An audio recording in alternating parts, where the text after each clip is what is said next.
was coming back. What happened? I don't have one. Tell me briefly. I guess I always avoided getting one. Well, you know what it was if you were invited to ugly parties. I guess nobody ever invited me to that kind of a party. Oh. Nobody loves me. That's my yes, they problem. do. Yeah. Well, I'll be in the camp of loving you already. So I don't want you to be, you know, it should be, nobody should go through a holiday unloved. Oh, thank you, dear. All right. Good morning. Good morning. How is everybody this morning? Good. Good. Welcome to Coffee with Tyler. All right. What's on everybody's mind? I can start with a COVID update, if that would be helpful. I'm sure you all saw last week in your memo that we did have one resident tested positive for COVID-19.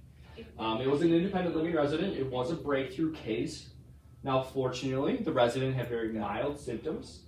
The resident notified us that she came in close contact over the holiday with somebody. So she immediately isolated in her apartment. And immediately we began our contact tracing process. Even though, well, let me back up. We did not start the contact tracing process because she had a negative test. The first time it was negative. And so we said, you know what, stay isolated and we'll test you 2 days later. 2 days later, she tested positive. And then we went through our PCR, so the rapid test was positive, and then we do what we call a PCR test, which is a lab test. And then she remained isolated. We began our contact tracing for anybody that she would have had contact with for, again, the extended period of 15 minutes without a mask. So obviously, potentially anybody she would have eaten dinner with in the former 5 days. Fortunately, she was out of the community. She was at families over that time. And so the contact tracing led us to really that investigation. No residents were really affected. And so if and when a resident would have been affected, they would have been contacted immediately. And the risk would have been mitigated at that time. Because we had conversations with the resident, we were talking to the resident every single day. I notified the community at large once I had that PCR result. Approximately, I received it Wednesday evening, late, around 4 or 5, and a memo came out Thursday. And so again, that was where our process obviously hasn't really changed throughout the COVID time. And in the event that one of us around this table would become positive for COVID for some reason, you would be notified immediately and go through our contact tracing protocols, meaning I'd ask you to stay isolated. You would have to test negative for essentially 4 to 5 straight days. And again, obviously monitoring symptoms. If you were symptomatic at any point, you would remain isolated until those symptoms subsided and or we had the 10 to 14 day quarantine period. So, yeah. I was away for Thanksgiving. And when I came, I didn't have any symptoms or anything, but I kept thinking maybe I should have a test, just in case. But I didn't, and so I guess I'm okay. Well, and again, How are we? well, and I guess that, you know, COVID, now we're in, what, month 20? Almost? I mean, it started in March of 2019, or 2020, sorry. Thank God it wasn't 19. 2020. March 9th was the first time we really put some protocols in place. And so now we're December, almost 9th. Is it 9th? So yeah. 2021. Do whatever math that adds up to. Long time. And COVID, as you know, has been around. And you know that Wisconsin, unfortunately, is ranked in the bottom of how we're doing from a state standpoint with COVID. Now, fortunately, here at East Castle Place, we have 100% of the residents that are vaccinated. We also have a large majority, I don't have the exact data on who's received boosters. We had 22 residents receive their booster shot on Tuesday. I know many residents prior to that already received their boosters. Today, we'll be vaccinating employees with boosters, as well as we have a 96% vaccination rate, fully vaccinated. Out of that, we have 3 individuals that received religious or medical exemptions, and then we have 3 or 4 individuals that have received their first vaccine and are set to receive their second vaccine. You may ask, well, Tyler, why do they only have 1 vaccine? Employees now have 45 days to be compliant with our vaccination policy upon hire. So it's in their paperwork. It's just like the flu vaccine, which we do have over 98% of our staff now flu vaccine as well. And so again, with those statistics, that's why I feel comfortable and confident in what we're doing here internally. To your point, Mickey, I don't know who you spent the holiday with. I don't know if they were vaccinated or unvaccinated. I also know when we go to the stores, I don't know who's next to me and who's not, who's vaccinated, who's not vaccinated. I'm taking my precautions, wearing masks and things of that nature. But at this point, COVID is really, everywhere, so to speak. Well, So, I want to put everybody at ease. Everybody I was with has been fully. right. And my son carries a little kit. Yep. He takes everybody's test. Just everybody. Because he doesn't want to get his Right. twin boys. Yep. And so, you by all means do have every right to go to a CVS and get tested. We unfortunately don't necessarily have the capacity here at the community to do those PCR type testing. We can do a rapid test if a resident is symptomatic. However, we will still ask that resident to get a PCR test because the rapid tests are not as effective as those PCR lab tests.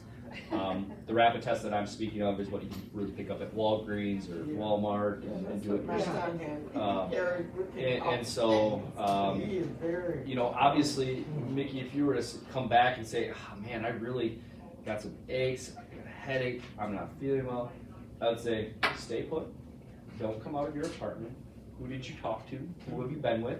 So that we can go through our protocols. Let's get you a test and a PCR test, and keep you isolated until we know the full story. I And think so, I'm pretty good.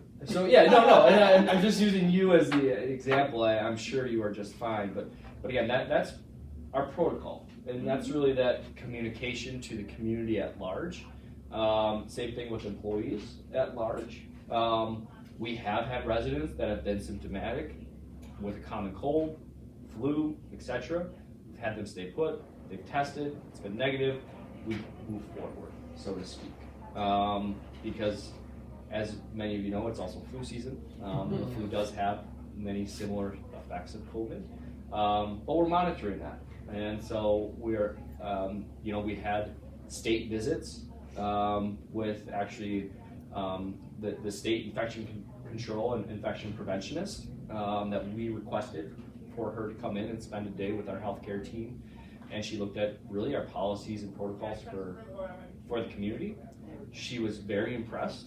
She gave us some areas for opportunity and improvement, but overall, she said the vaccination rate is 40% in senior living for employees.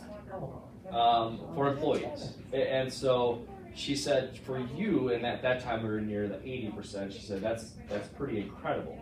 And since then, obviously, unfortunately, we've had employees leave because they weren't vaccinated. And so we lost 7. So we lost 2 full-time staff members and then 5 what we call pool, meaning they didn't have a full-time status. But that's something that we prepared for. We did a lot of recruiting for to make sure we were stable, so to speak. So that's really the COVID-19 update. That's where we are from a community standpoint currently. Again, I'm happy to report that one resident had very mild symptoms. She will be returning to normal duty, so to speak. After tomorrow, I believe her quarantine period is subsided. And so, we also had an employee that I mentioned in the healthcare area completely outside of East Castle Place. She again, he or she, I can't remember, spent some time with family. Over Thanksgiving, one of their family members tested positive, became symptomatic. She had not worked in the community really for a number of days prior to that contact. So, Well, I'm here about the concern. I went to the doctor Monday, and she said that the cases have exploded. She said she has 2 or 3 a day, like back at the beginning before the vaccine. So it's, and I don't think that they're getting a lot of communication, public communication about this. Because, as you say, you go into stores now, and the people on the registers don't wear masks. People in the stores aren't wearing masks. Everybody's so sick of the whole thing. They're being very, very careless. So, I don't know, I would hope that maybe that could be communicated to people and they could take care if they wanted to. And also I was concerned that we didn't hear about that case until the end of the week. And so, you know, if you do identify someone, can you notify people immediately that there is a case? And people might want to be more careful. sure. And so, from again, we were first notified on that Friday or Saturday that potentially somebody came in close contact, and so we went through that protocol. We had negative tests through the weekend, retested, then came up positive. Then I received the actual PCR testing, knowing that the resident was still isolated, knowing she wasn't out and about affecting the rest of potentially of the neighbors. And then I communicated that the next day. And so I hindsight 2020, could I have said, okay, after the test on Wednesday, got communication out that evening? Yes. I got it out about 16 hours later. So I could be more diligent in making sure that you as residents know, but again, do know that, again, in the scenario that I went through, if you were directly affected, if that resident said, I had dinner with Polly that night, I would have said, oh shoot, okay, Polly, we need you to stay isolated. We need you to go through testing. And we would have immediately communicated that to the affected parties, not the community at large. Because my priority then is the individuals that have that closest. Well, she said that there were people kept in the emergency room for 2 days because there weren't beds for them. And St. Rita's, I understand, has 3 people who have COVID, and they've shut down their dining room and everything. So, you know, when you put out your weekly note, it can be noted that people should be. I could definitely, I have one coming today for you. Yeah. So I'll give you more of a broad state perspective, because again, I've seen statistics that 95% of the ICU beds are at capacity right now in the state. Obviously not all COVID, but ICU beds in general, so that in the event your loved one has an event that requires ICU, you know, and yeah, I mean, Columbia St. Mary's, I mean, there's individuals that are still in the ER. They've been there for 3 days because they can't find rooms for them. That's what I was saying. And so, you know, it is a concern. And I don't want to say the positive. Unfortunately, the cases that are going to the hospital that are significant are still those that are unvaccinated. In general, again, that's a generality. Those that are vaccinated, generally, either if they have a bout, it's a pretty quick bout in the ER, and they're able to return home because the symptoms subside. If they need to, or they're able to, like in this case, just kind of, I don't want to say tough it out, but work through it in their own apartment environment. Which so the concern is that people will have won't even have symptoms, and they're going around spreading unknowingly. Of course, much like back early in the COVID times, where asymptomatic cases were the cause of a lot, and so that's really what we want to fight against. So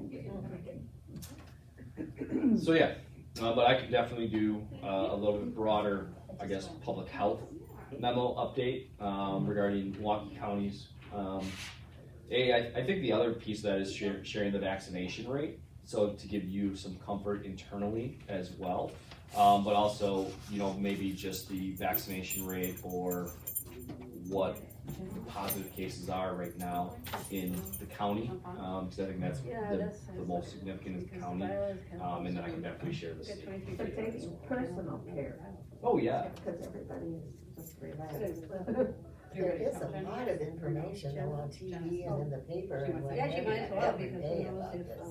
everybody could come. Okay, so she's looking You know, I more went- to. Yeah, I mean, it depends I on, get it online, right, you know. yeah, I mean, and again, it depends sometimes on which paper you're reading, which news outlet Yeah, you're hearing from, and, that's true. but again, at the end of the day, the site I use is CDC and the state website.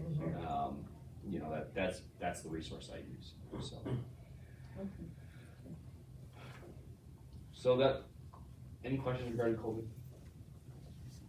I hate that we're still talking about it, but I am glad that we're able to talk about it in person, as opposed to me just sitting in front of the camera. So, welcome.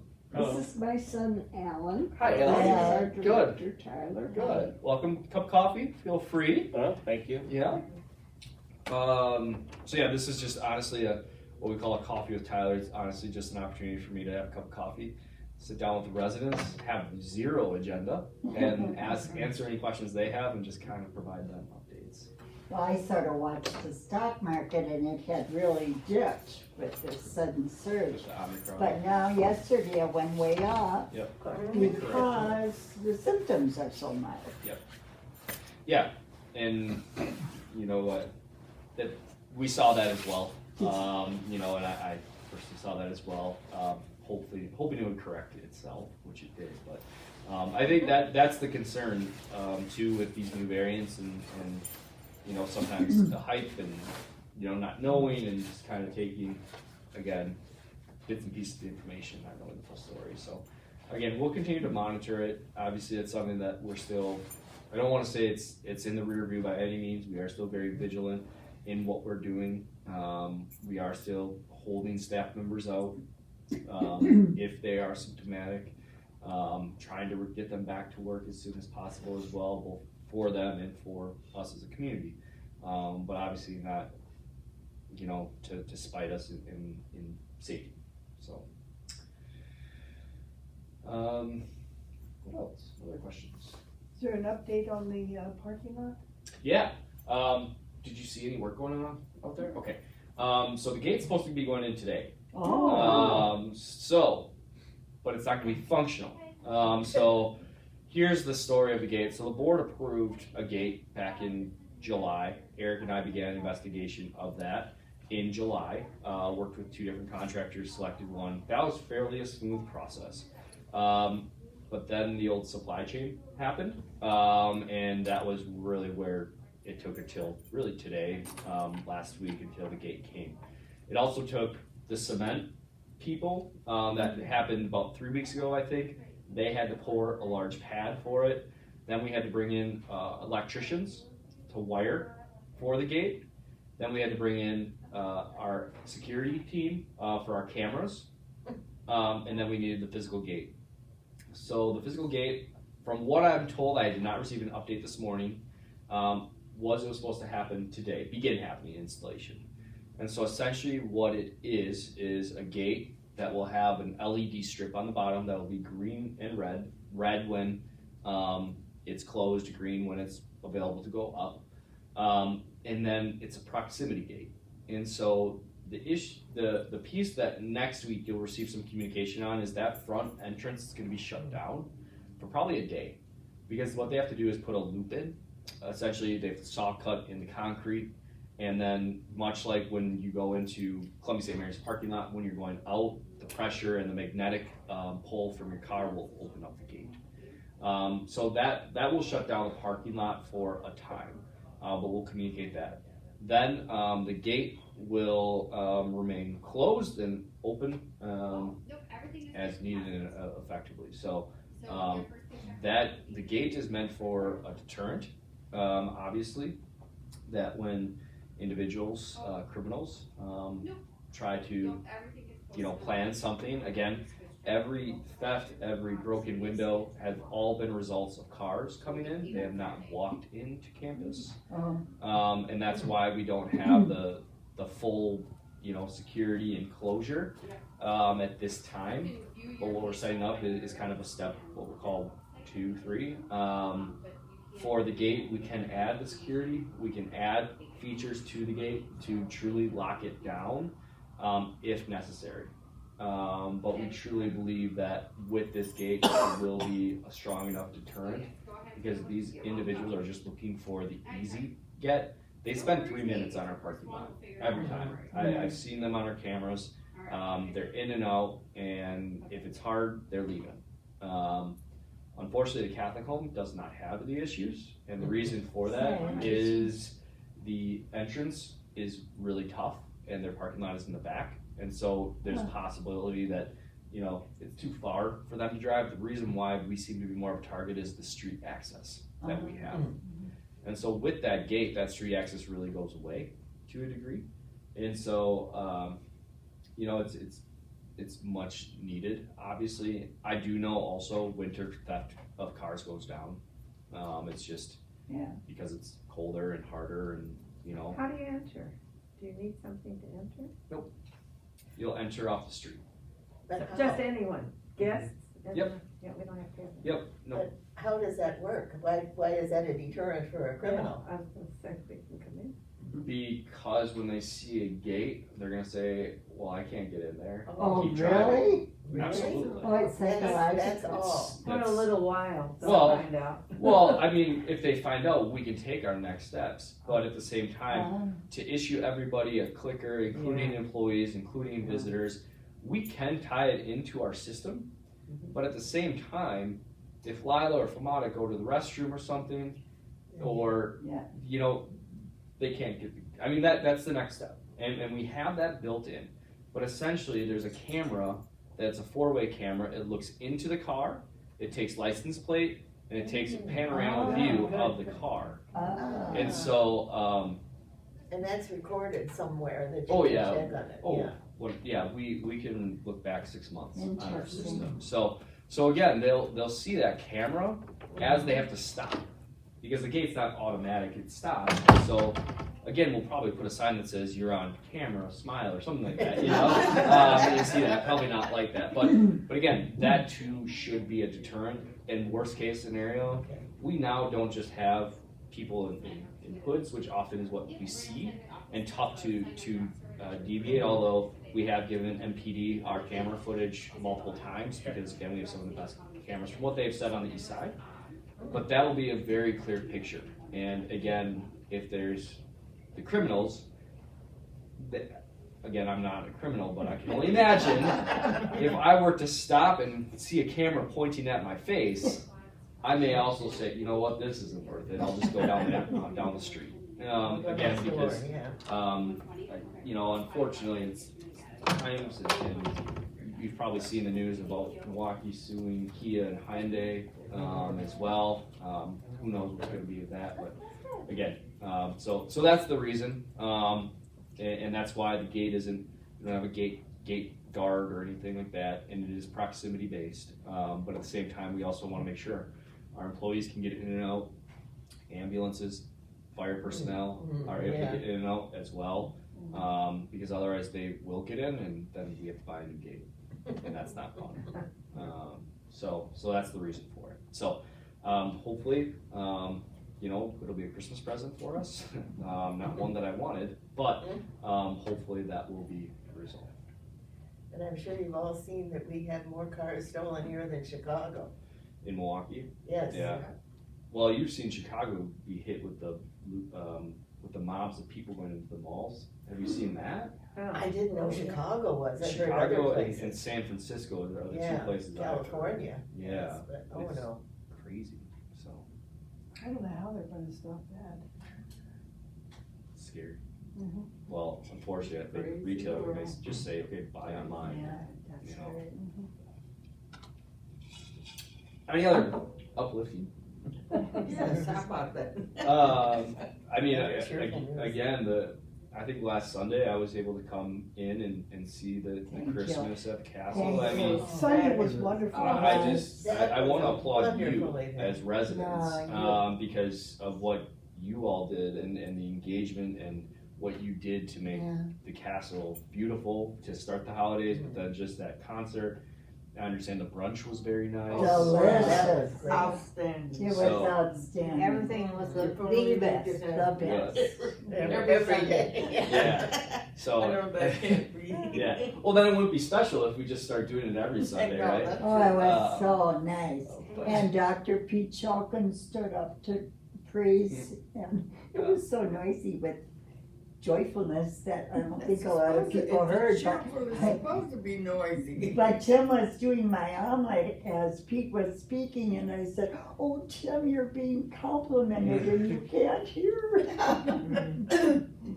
So yeah, Tim's got some time off after that, so he's been Oh, off does this he? week. Oh, good. So yeah, Great. but He has to rest that wrist Yeah. flipping those. is that what he was doing? I Oh, was gonna. he was flipping him in the air. Yeah, he's And I yeah. said, "Oh, you've done this before?" And he said, "Well, I came in early this morning and practiced." I thought I was at the fish So, but no, hopefully everybody's able to enjoy and see. It was great, and then in the afternoon, there was so much joyfulness among the group, you know, and we didn't even have outsiders, but we had each other. Yeah, And I couldn't believe how much the treasure chest sold. I know. It was incredible. $1,900. $1,900. I mean, again, it was funny. I was walking past the boutique in the fireplace room, and all of a sudden I see Reese, our housekeeper, and she was at the line. She's like, "I got my money. I'm just waiting for them to open." It was like waiting at Black Friday for the stores to open. It was exactly like that. It was awesome. And I was so happy that some of the employees won the baskets. was. Yeah. That was really great. Yeah, it was really, really neat to see that. Because again, it's kind of everybody that put money in for the raffle has opportunity. So yeah, that was really, really cool. So really nice baskets too that were put together. Beautiful. Joe and I mean, Katie worked so hard. again, volunteering and the donations. The other fun piece that Mike mentioned is you saw those 2 present boxes up at the front desk. You know, we've had to unload and refill and unload those multiple times. Yes. Is that So right? it's going first to those employees that may need it. Oh. Oh, that's good. But then after that, the Freeman House, does that sound familiar? It's a basically a foundation that works with a number of different organizations for those in need, and so we'll be dropping them off for those things. So again, that's been really, really neat to watch. Mia, our HR assistant, really led the charge in that. So if you see Mia, say Oh, great. congrats. But she was kind of the chairperson along with Mike to put that in front of us as this season of giving. So I know I talked to my wife yesterday. She had 2 different hats that she bought at the store. I said, "Honey, do we have some hats that we can give away?" She said, "Well, yeah." She said, "Are you gonna go through them?" I said, "Well, yeah, sure. Let's do that together." So no, but so just some things. I mean, again, the lightly used and new toys and different things that are in there. It's pretty awesome. So. Well, on another topic, Mhm. could you just explain to me or to us what nonprofit means? Sure. Do we here pay taxes? So we are a 501c3. That's what the government agency sees us as, a not-for-profit organization. That means we do not pay property tax as a not-for-profit organization, or really any sales tax, things of that nature. Really? The for-profit organizations have owners that they pay back into, meaning that's kind of their income, their dividends, so on and so forth. Our not-for-profit organization, really the money all stays at the community level. And so it is invested back into the community. It's given out to other organizations, for instance, for your cause. But again, for us at East Castle Place, you know, the majority stays within the organization for the future of the organization. And so, again, that's where, and I've come from the for-profit. So again, for-profit, we'll really be looking at margins, we'll be looking at costs, we'll be looking at a number of things. I'm not gonna lie, obviously those are things I look at as well. Sure. We are a business at the end of the day, and I, you know, fiduciary responsibilities for you as residents, because you do have a refund that is owed back to your estate upon, you know, termination of the contract. And so that's part of our business model and what we need to make sure we stay fluent in, but also making sure we're competitive from our employee market and all of that, and then also what is our causes. And so working with the various foundations and things of that nature to get back. So I don't know if that answers your question, but really the Sort of, and it leads into the fact that we have swimmers that come from the outside. Does that make us nonprofit? It's a part of the, and this is pre-me, but it's part of that giving back to the community that our not-for-profit goals, mission is. Again, that's been a question that has been raised here as recently as and more highly as of late. I have a meeting later today or tomorrow with Lily to really formalize and discuss that, because the pool first and foremost is for you as residents. You do pay a monthly service fee, and I have a thought for you. So maybe when you're done with the community members really shouldn't be impacting that. They do pay a very, very small fee. Know that that is not the reason why we have it open to the community. It is much more work and resource for them. And so again, if that's something that we want to look at, you know. Do they require vaccination? Yes, all swimmers are vaccinated. That was a requirement for them to come, because obviously you can't wear a mask in them. So if we didn't allow it, would that? It wouldn't change our status. Oh, okay. Not at all. So that kind of leads me to the fact that there's discussions going on with the resident council is coming. And I was asked my opinion as to what I think, and one of the bigger things is that there's only 2 showers.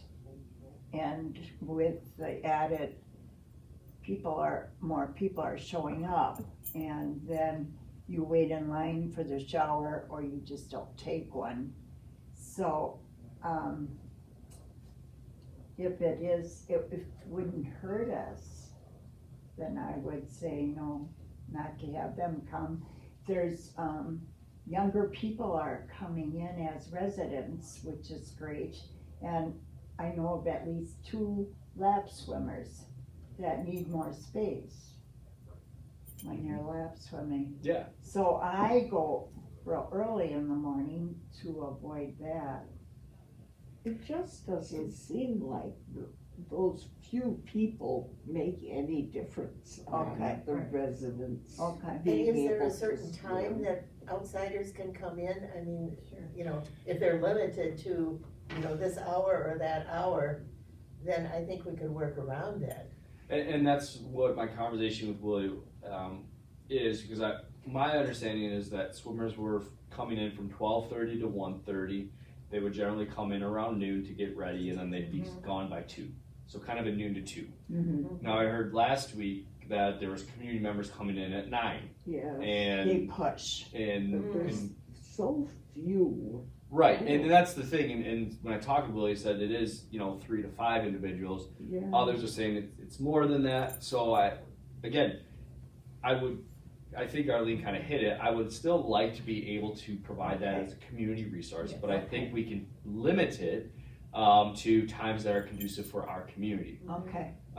Basically making them adjust to us, meaning that if we don't have classes or we don't use the pool because of the downtime, those are the hours that's available, if not impacting any of us here at East Castle. Okay. But if I have one resident that says, well, I want to swim from, you know, at any time, and I don't want anybody in the pool, that's a tough ask, because it's not a private pool. You know, it is a community pool. But again, I wanna make sure that we're first and foremost taking care of you as residents. Okay. So that's where my conversations are going with Willie. I think I would like to try to compromise and say that we'll open it to community members from, it seems like the 1 to 3 time frame is really kind of where it's heading. Because we do have individuals that do swim from like 11 to noon and want to shower and things of that nature. So, again, that's definitely in the cards. If it becomes a situation where we just, there's too many community members or it's becoming too much of a hindrance on our own residents, that's what we'd say, you know what, we're gonna have to not allow community members. So. I personally think we need more community contact and help. We are such a close, wealthy community that we really need to include other people and, do things for other people. And I think we need to extend it instead of restrict it. And those are the 2 viewpoints, and Sure. I definitely understand both sides. Thank you. But to your initial question, it doesn't impact our not-for-profit status. Okay, thank you for explaining it. Mm-hmm. What other questions? So I did have a food and beverage dining program. It probably will air next week as well. If anybody's interested in learning more about that, Majarka and I do have a slideshow. I've given that out to a few residents that have been interested.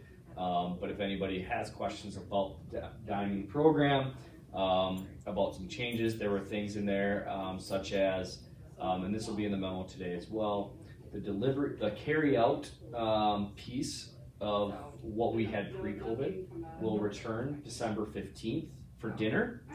If you want it delivered, there will be a delivery charge of $5 like it was pre-COVID. You can use your points for that. The dining room will open for lunch January 3rd. Lunch delivery at this time will still be available and no charge, but beginning January 3rd, the delivery charge will come into play. What else? Majarka and Tim are putting together a list for New Year's Eve, Christmas Eve, Christmas Day, New Year's Eve, New Year's Day. We are wanting you as residents to make reservations.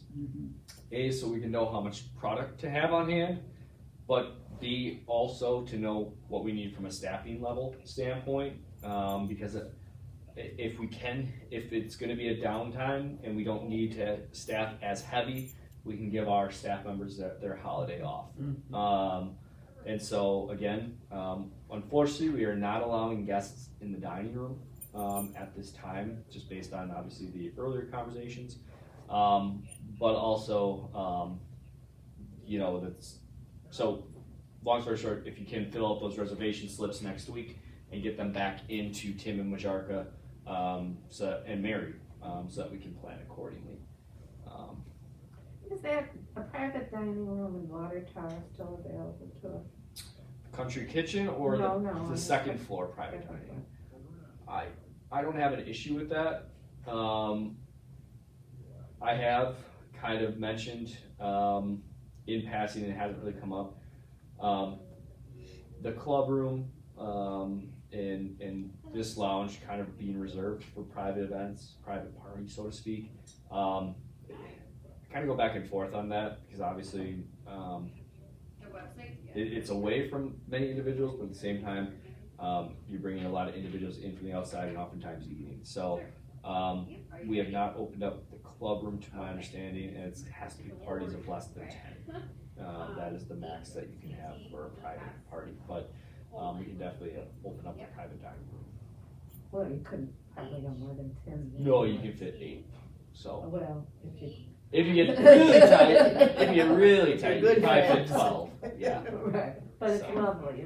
It's very private. It's like being in your own home. Mm-hmm. I think the issue might be that you don't have the staff to help.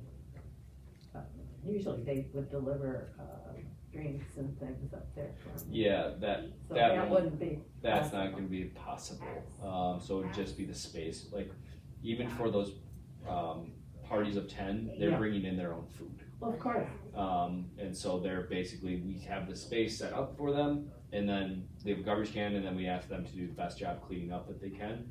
And then our housekeepers will come in after the fact and make sure the space is reset. I thought whatever they would have from the dining room, I mean, from the kitchen, could be put on a cart and you can take it out. Yeah, we generally haven't done that, Okay, well- as of recent. Yeah, right, since COVID. Yeah. We want to get back there. We want to be able to provide some catering services, Lovely. so. This is hypothetical, but if I wanted to have a friend in, for example, to eat in my apartment, could I order 2 dinners to, Absolutely, okay, that's no problem. absolutely.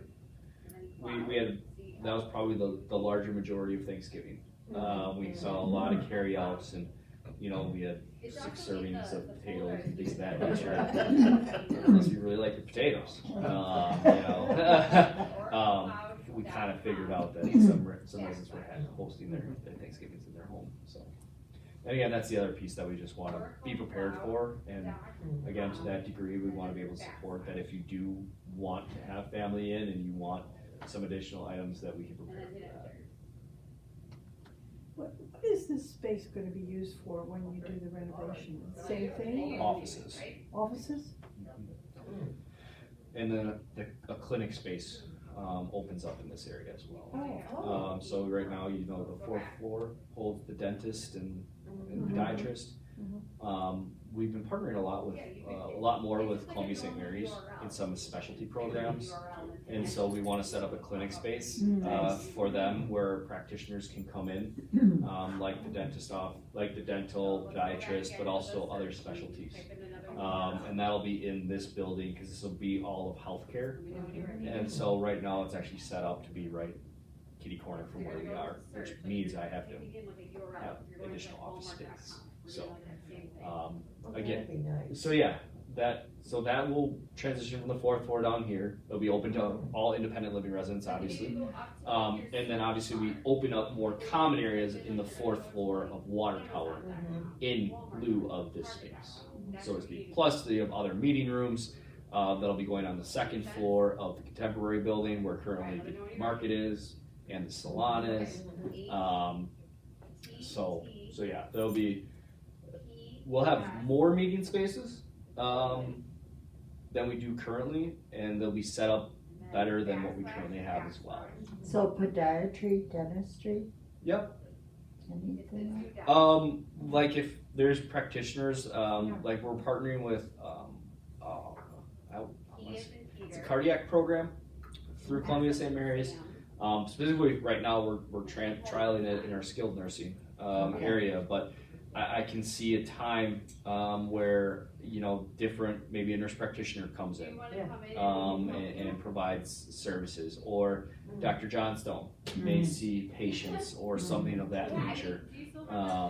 You know, and so again, just making that room set up so it's basically like a doctor's office.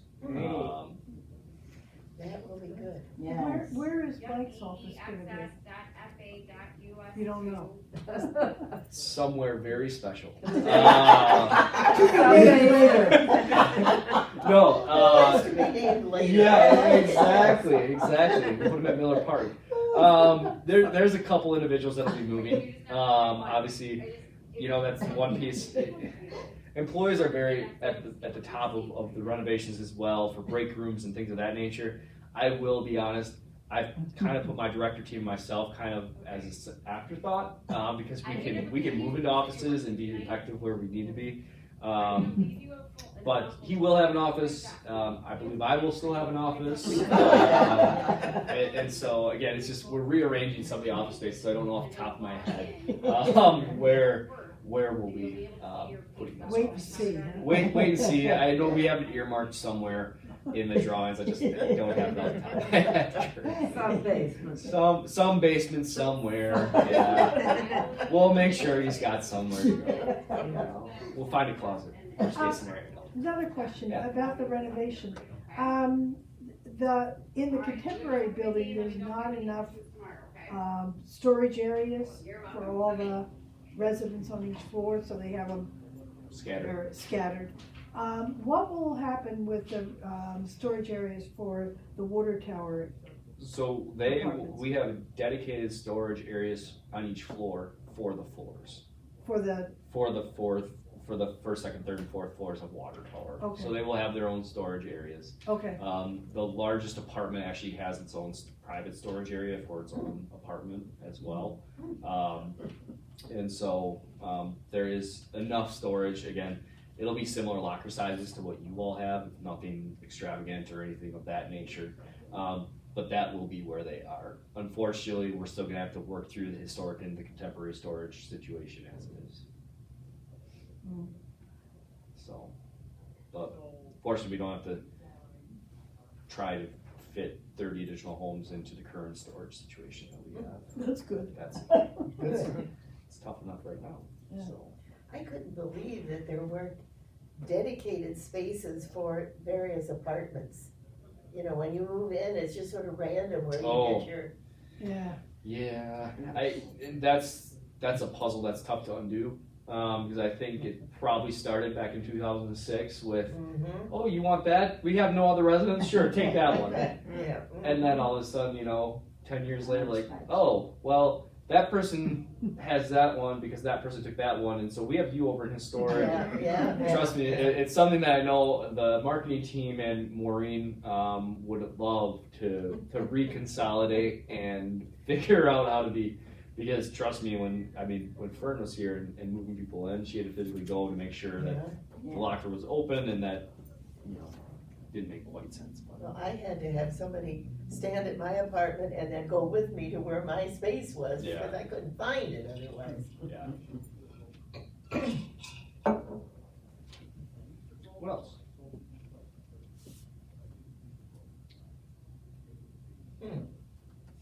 I will be off the week of the 20th. And that, Your Santa. yeah, For so fun. that's my holiday. Aw. And then I'll be back in the week between Christmas and New Year's. My administrator, Lindsay, who's kind of my right hand, she will be in the week I am off, and then I'll be in the week she is off. So we always try to coordinate it that way. But if you're looking for me, obviously Maureen, the rest of the director team will be here. They do know how to get a hold of me. I will be enjoying my time in Wisconsin Rapids with my wife's family. Her brother's flying in Tuesday from Atlanta, and he'll spend some time with us in Hunter, and then we'll head up there probably Thursday, Wednesday or Thursday, because my wife might have to work in that area a little bit. But and then I'm spending my Christmas with our family, my immediate family, the weekend before. Good. So yeah, looking forward to it. But wanted to let you know that as well. Of course, if there are any concerns, Lindsay and the director team can definitely handle the majority of what we have going on here. But always just a phone call away. And to be honest, I may be popping in that Monday or Tuesday to sign off on some year-end things financially that are required. So you may see me pop in and out. But yeah. Good. Well, I have to share with you. Hunter saw Santa for the first time. Oh. Was he scared? I will let you be the judge of that.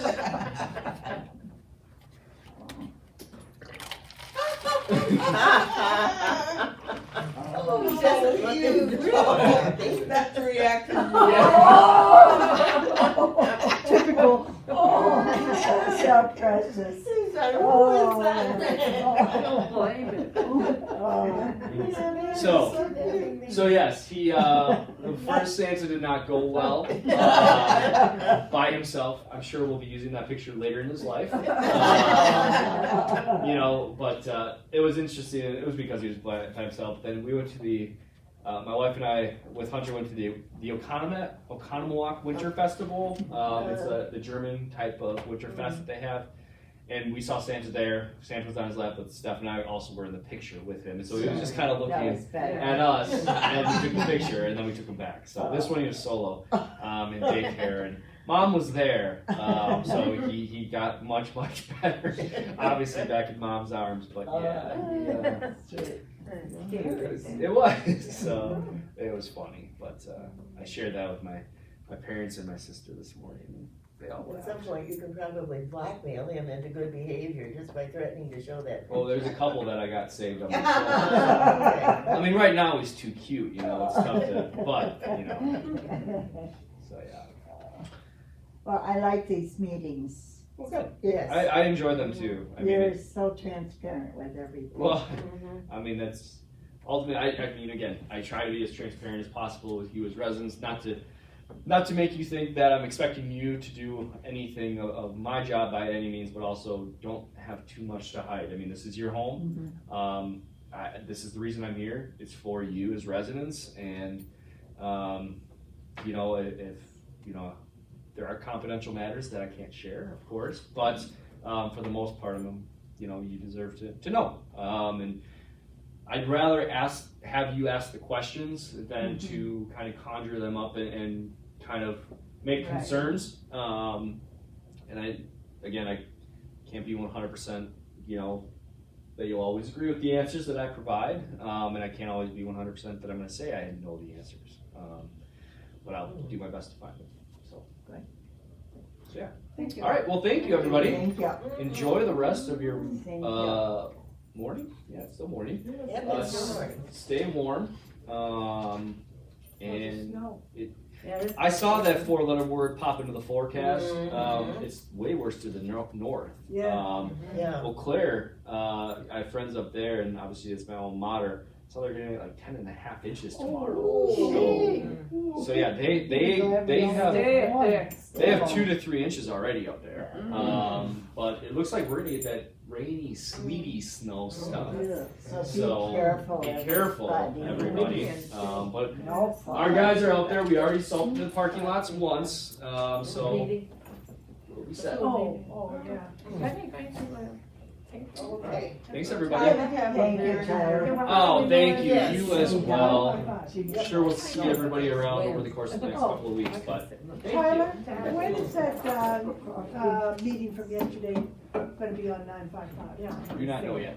It'll be on the weekly highlights next week. I can provide you a copy if you'd like, and I can send you the link when it's available if you want. That way you can watch it at your leisure. I have a couple residents that have already requested the meeting, so I'm getting the link from Scott that you can link in directly to, and then watch it whenever you want. That's great. Yep. And then if you want the presentation after you read it, after you see it, or if you want the presentation ahead of time, I can print you out a copy Are you if you'd like. up here through the holidays? No, I'm leaving Sunday. I'm leaving here. Yeah. Sunday. This is Okay. Betty. She brings me my paper. Oh, nice. Cooper, you just want to? Oh, I my God. I do. I didn't-